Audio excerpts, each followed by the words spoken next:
Hello and welcome to Trave Beans. I'm Emma, behind the camera is Alex, and today is the start of our full-time life living in the van. In the last video, we moved into our tiny camper van ready for full-time van life. In this video, we get to grips with this new lifestyle, leaving the UK in the van for the first time, visiting 3 different cities, getting recommendations from locals, and trying a range of delicacies, and learning very quickly that van life is not what we expected. The adventure begins! I'm so excited right now. I feel like Christmas Eve when you feel all full of excitement for what's to come. Oh, can't bloody wait. We have now officially moved out of our place, and I can't get as excited as Emma is at the moment. Not until we have crossed. We're going to the Eurotunnel. That's not necessarily a clue of where we're going yet. No. But we are taking the van on the Eurotunnel, and I can't get excited until we drive into France. Once we're in France, that's when my excitement will happen, because it is unlimited possibilities then. The world is our oyster and we can do anything. We could go to Disneyland Paris every day this week if we wanted to. We arrived in Folkestone with a few hours to kill, and after a quick wander around and a bite to eat, it was time to head towards the Eurotunnel. We're basically in France now. We've passed through the border control, we've had our police checks, we've shown our COVID tests, and it's time to get on our train.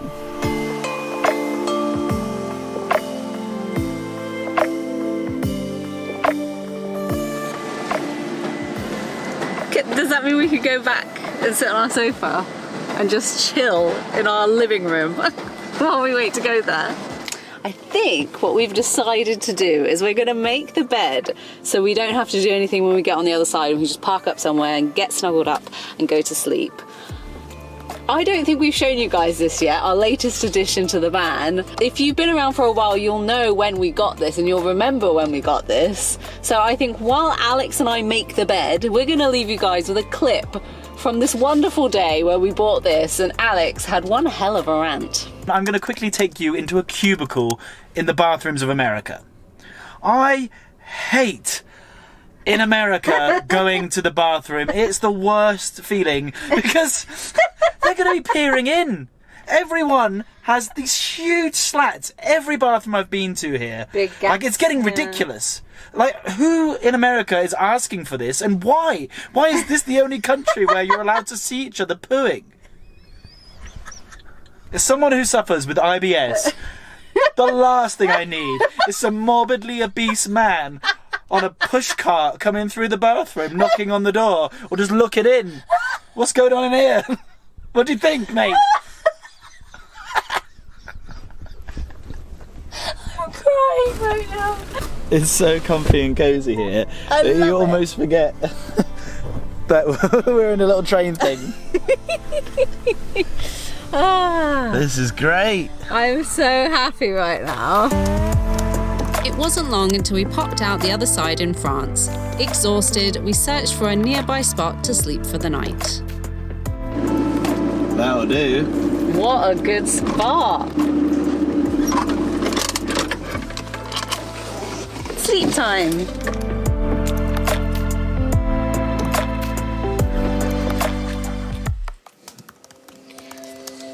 Good morning. Did you just before? No. Okay. I don't want to. A successful first night, and when you wake up, when you found a place in the dark, you don't know exactly what it was going to be like, but actually this is perfect. This big car park quite close to Calais, just in the nature. And it's funny, we've woken up and we've got somewhere we want to go next week that we have a plan to, but we don't have a plan for the rest of this week. So we have unlimited possibilities, which sounds really exciting, but actually it's kind of weird, because if we don't have a plan, the day's going to get ahead of us. So it's already 11:30. I guess that's the point of van life, is just the slow life. But it's just so weird because we're not used to doing that, because we always have a plan, what we're going to do, what we're going to film. We've come to the first bakery we can lay our eyes on, and we've ordered a couple of croissants and a couple of coffees. I always forget that when you come to Europe and you ask for coffee, you get a mini one. You get a cough. You get a cough, not a coffee. To be honest, I'm not impressed. For my first croissant, it's a bit bready. Not buttery. It doesn't taste particularly buttery. As they say, the French don't know how to make good food, so I'm not surprised. It is a well-known fact that the French can't cook, so... I have to put a disclaimer in because I'm joking. Everyone knows that the French are the Americans of Europe, and they like to brag about how good they are. Especially their food. I love being called the Americans of Europe as well. Again, another disclaimer. It's a joke. Before we could make a plan, we needed to get some last-minute things for the van and some supplies for dinner. It's like a Dalek just going around. That's the weirdest thing. I've never seen that before. It's like one of those little hoovers you get for your house that goes around, but they've got a giant one for the supermarket. Before we knew it, the day was drawing to a close, so we found a park-up spot for the night. Nice. Spot number 2. Still in Calais. Still in Calais, haven't gone very far. But I always feel like the first day in the van is a bit like that, and I always forget that the first day in the van is a bit of like getting stuff ready, going to the supermarket, rejigging stuff in the van that you didn't have time to put in the right place, all that kind of stuff. So it's been a bit of a like not pointless day, that's the wrong word, a bit of a slow day. Also with winter, it gets dark so quick that well, it feels like once it gets dark, there's nothing else to do other than get wrapped up and be in bed. Yeah, and I guess because we went to bed so late and woke up so late and we're kind of getting our bearings and everything, we didn't actually set off to go and do all the little bits that we needed to do until like lunchtime. Before we know it, bam, it's night. It wouldn't be our first night in France, well, our first proper night in France, if we didn't involve some stinky French cheese. This is proper Le Pong. Don't worry, we also have some vitamins and minerals included in our diet. We have some nibbly bits as well. And of course, some lovely French sausage for Alan. Alan always has to have some sausage. By the way, I sometimes refer to myself as Alan as a joke. We've never said that on the channel, nope. Have we? Which leads us very nicely onto today's sponsor, which is Husk. We've been on the lookout now for a little while for a knife that is the perfect size for the van, not a really massive one that's going to take up all the space in the drawer, but also not a puny one either. So we were really chuffed when Husk reached out to us. So this knife is made from a high quality Japanese steel, and the thing I love about it is actually just how it feels in my hands. Like, look how balanced that is. That's really great. I don't feel like I'm going to throw it on the floor or chop my finger off or something else that I'm inclined to do quite often. It's got this handy little finger hold as well, so you really feel like you have control over it when it's in your hand. Let me show you how it cuts as well. It's so sharp. One thing I also really like is that because it's curved like that, you don't have to go like back and forth to cut anything. So yeah, you just kind of push down on the object rather than having to like saw your way through it, which I quite like. For me, this is the perfect knife for the camper van. And one other thing that I do really like that I just want to squeeze in here is the carry case. It comes with a little like magnetic strip box that holds it in there so that you don't cut yourself when you're rummaging around in your very organized drawer trying to find a knife to use. We will leave a link down in the description below, and they're so confident that you're going to like them that they even offer a 30-day money-back guarantee. After dinner, we got an early night, ready for an earlier start the following day, in the hope that the day wouldn't run away from us again.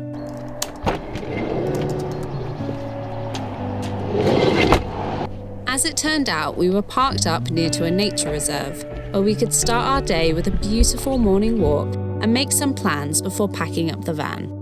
So here is a bit of our morning routine for you. I'm packing up the van. Al's outside doing the washing up like a good boy. And then we'll be back on the road again. Having struggled with all of the choices of where to go, we settled on going to Belgium, starting somewhere familiar. When we first started our channel all those years ago, our first international stop was Bruges. So anytime we're around the area, we like to swing by, stop in, check on it, eat a waffle, make sure it's still beautiful. It is. Oh, it's really nice to be back under such different circumstances to all those years ago. I mean, there's someone watching. I know. Last time we were making these video. videos, yeah, exactly, we were filming them, but we hadn't released them yet. So we were talking to nobody. Now I feel like I know you guys. We're friends. We spent the rest of our time wandering along the canals and checking out the Christmas market. I must have a sausage beacon just in my mind. It's like I'm just walking around and I know that something good is near. And then there's a cone of sausages. Have you ever seen such a thing? Sausage cone. Our next stop was somewhere new, Antwerp, to meet a subscriber. But first we needed to grab a shower, and luckily many of the service stations here offer paid shower facilities for smelly van lifers like us. We've got our park up for the night and we're about to go and meet a subscriber. And I'm always nervous. you should be nervous because we're bloody weird. So if you're watching us, we know that you're up to no good. Yeah.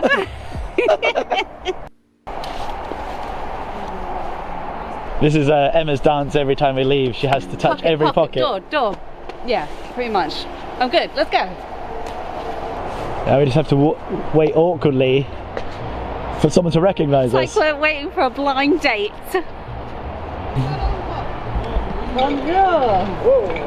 I brought a little gift. Oh, thank you very much. It's That's- Oh, amazing. How surprising. Oh, perfect. Thank you. It's whiskey infused. You trying to get us drunk? Of course. Of course. Hans kindly acted as our tour guide for the evening, showing us around the city centre and stopping at Antwerp's Light Festival for our first taste of Belgian beer and some local insights. Earlier you messaged, you said, don't go to Bruges, go to Ghent. Why did you say don't go to Bruges? What's wrong with Bruges? Everyone loves Bruges. Well, everyone outside of Belgium apparently. No, I mean, Bruges is a wonderful city. It's just the tourists. Yeah. Oh, so it's so just many us? tourists. We're the problem. And it's the same for Amsterdam, Barcelona, Yeah. and all these big cities. You recommended Ghent rather than Bruges. Why is Ghent better than Bruges? Is it just because it's less tourists? Ghent is it's a not so known, touristy known city. Okay. Yeah. And it's a student city, so there is a student vibe. After getting a few more tips from Hans, he took us around the city, checking out Antwerp's impressive central station, lining our stomachs with fries, a multitude of sauces, and of course, sausages. Come on. Before continuing our tour around the centre, admiring the endless Christmas decorations, sampling some delicious Belgian beers, and getting a little bit tipsy in the process. Don't go Come to to Germany Antwerp. for your Christmas markets. Come to There are Antwerp. sausages, there are French fries, It's everything that you could possibly there's want. beer. Sausages, French fries, beers, Christmas lights, tipsy beans. Everything you could possibly desire since Antwerp. After saying our goodbyes, we headed back to the van to discover Hans wasn't the only one disagreeing with our choice of Belgian cities. Hey guys, we just saw your Instagram story and it's so nice to see that you are in Belgium. But there is one thing, you made a huge mistake. You're in the wrong wrong city. city. My God. Bruges is kind of cool, but Ghent is so much better. Oh, absolutely. And we're not just saying that because it's our hometown. It's really the most beautiful city in Belgium. We also say because it's our Yeah, hometown. definitely. With so many local recommendations and the flexibility of this new way of life, we figured we had no excuse not to go to Ghent.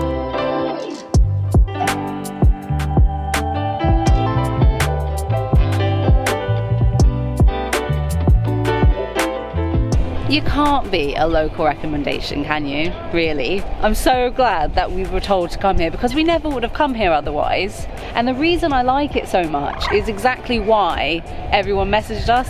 It's like a beautiful city like Bruges, but without all the tourists. It's like a locals place. And I'm sure it's touristy, but it feels more like a studenty kind of local city, and I feel like we're just amongst it rather than being in Another tourist. Yeah, rather than being another tourist. Isn't that so funny how, like, as tourists we're always running away from other tourists? Yeah, but I think it's pretentious to pretend like we don't like that. That's like true. It's human nature. Of course we want it to ourselves. Yeah, and you want to feel that you've had a special experience compared to everyone else. So I think there's a bit of that to it as well, isn't there? Yeah, it's all ego driven. I think now's a really good time just to say a big fat shout out and thank you to Hans for recommending we come here. Thank you so much. Also to Naked Wanderings, you guys are legends. If you're not following them already, go and check out their channel.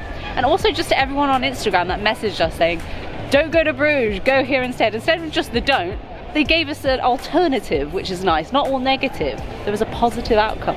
So if you want to influence our travels and in turn our lives, come over to Instagram. Join us! We are very impressionable, so come and change the course of the Travel Beans. Next up was another recommendation from Nick and Linz. Alex, have something at Balls and Glory. And don't worry, it's nothing kinky. It's a great place to have lunch. I love that the naturists recommended to come to a place called Balls and Glory. Of course they would. I can't stop looking at this and thinking of Nick. But I will gladly gobble down your tasty meatballs, Nick. Try this. This looks so hearty and warm. It's a tomato sauce with mashed potato and a cheesy ball. A cheesy ball? 3 cheese balls. Interesting.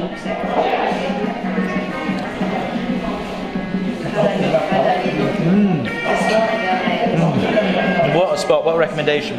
With it being winter, it's very cold outside. This is so hearty. This is a must try if you come again. Alex spent the rest of the afternoon walking off Nick's meaty balls before it was my turn to try one of Belgium's most famous treats. You can't come to Belgium and not have some Belgian chocolate. So we've stopped at this lovely little chocolate shop behind us. Look at how magical it is with the bubbles going around, the Very little cute Christmassy chocolate shop. And, yeah, lovely. So we've got ourselves a whole bag of goodies here. And oh my God, that's huge. I don't want to pop it. Anyway, so we got ourselves this bag of goodies. But they're also offering hot chocolate, and I feel like hot chocolate from a chocolate shop surely has got to be like next level up of hot chocolate. So we've got ourselves some of this as well. So can you burn the roof of your mouth for them? Ooh, yes please. My pleasure. Be careful. Shall I open it? I think so.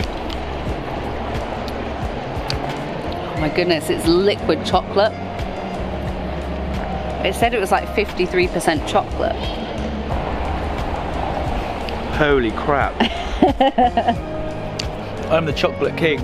That's almost too chocolatey for me. That's how chocolatey it is. But right now I want to show you probably just one of these. That's just so chocolatey I can't eat much chocolate. No. Probably should have had these with a coffee really. But you can see there, just a little selection, an expensive selection of little chocolates. Okay. This is up there with some of the best chocolate that Alan has ever tasted. Oh my God. With our time in Ghent coming to an end, we headed to the city's medieval castle, where we grabbed a drink in its pop-up winter bar and reflected on our first taste of full-time van life. Our start to van life has been a bit of a mixed bag. Yeah. For example, Belgium has been perfect and so good. But I think like for the most part we've been like pinching ourselves and feeling so grateful that we're finally here and we get to do this, and this is like our reality right now, is that we just have the freedom of the van to go wherever we want and do whatever we want.